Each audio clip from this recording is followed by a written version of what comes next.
Մոսկվան Վաշինգտոնից նոր առաջարկներ է սպասում ռուս-ամերիկյան հարաբերություններում խնդրահարույց հարցերի շուրջ երկխոսությունը շարունակելու համար։ Այս մասին ասել է Ռուսաստանի Դաշնության արտաքին գործերի նախարարության պաշտոնական ներկայացուցիչ Մարիա Զախարովան։ Նա տեղեկացրել է, որ երկու երկրների միջև գործում է այսպես կոչված խոցելի հարցերի շուրջ խորհրդակցությունների մեխանիզմ։ Նրա խոսքով արդեն կայացել է բանակցությունների երկու փուլ, իսկ երրորդը նախատեսված էր, սակայն Միացյալ Նահանգներն հայտնել էր, որ չի կարող մասնակցել քննարկումներին ավելի վաղ համաձայնեցված ժամկետներում։ Այժմ, ինչպես նշել է Զախարովան, շարունակվում են շփումները եւ Մոսկվան ամերիկյան կողմից հանդիպման նոր ժամկետներ է ակնկալում։ Դիվանագետը նաեւ հիշեցրել է, որ փոխգործակցությունը շարունակվում է նաեւ այլ ուղիներով, դեսպանությունների միջոցով, ինչպես նաեւ պետությունների ղեկավարների եւ արտաքին քաղաքական գերատեսչությունների ղեկավարների միջև հեռախոսային բանակցությունների միջոցով։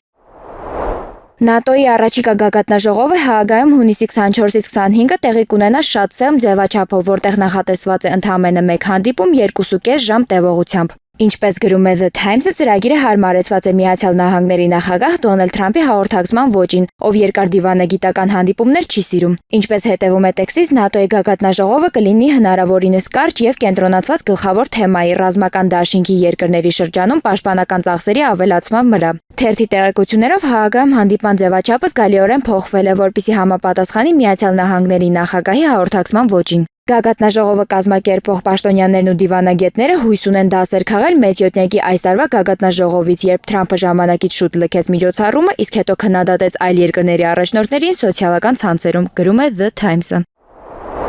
Լիտվայի նախկին արտգործնախարար Գաբրիելուս Լանdsբերգիսը կոչ է արել Ուկրաինային հարվածներ հասցնել ռուսական նավթային օբյեկտներին։ Գրարման մեջ նա հրապարակել է քարտեզ, որի վրա նշված են Իրանի խոշորագույն նավթային օբյեկտները, նշելով, որ Իսրայելի հարձակումներն ուղղված են նավթի արդյունահանման նվազեցմանը, որը հանրապետությանն ապահովում է ֆինանսներով։ Ես վստահ եմ, որ Ուկրաինան ակնարկը կհասկանա։ Ռուսական նավթն օրինական թիրախ է, գրել է Լանdsբերգիսը։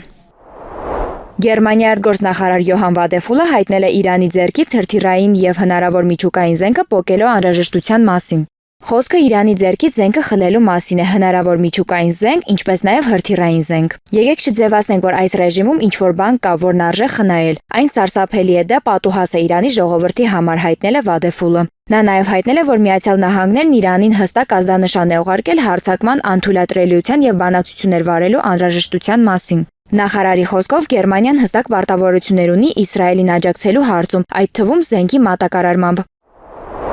Իրանը պատասխան է տալու Իսրայելի Բեերշևա քաղաքի քաղաքացիական բնակչության եւ հիվանդանոցի ուղղությամբ հրթիռների հարվածների համար։ Այս մասին հայտնել է Իսրայելի վարչապետ Բենյամին Նեթանյահուն։ Թեհրանի բռնակալները պատասխան կտան, գրել է քաղաքական գործիչը։ Այսօր առավոտյան Իրան-Իսրայելի ուղղությամբ արձակել է մոտ 20 հրթիռ, որոնցից մի քանիսը դիպել են Թել Ավիվի բնակելի շրջաններին եւ արվարձաններին։ Հրթիռներից մեկն ընկել է երկրի հարավում գտնվող Բեերշևա քաղաքի կաչաղակ հիվանդանոցի վրա։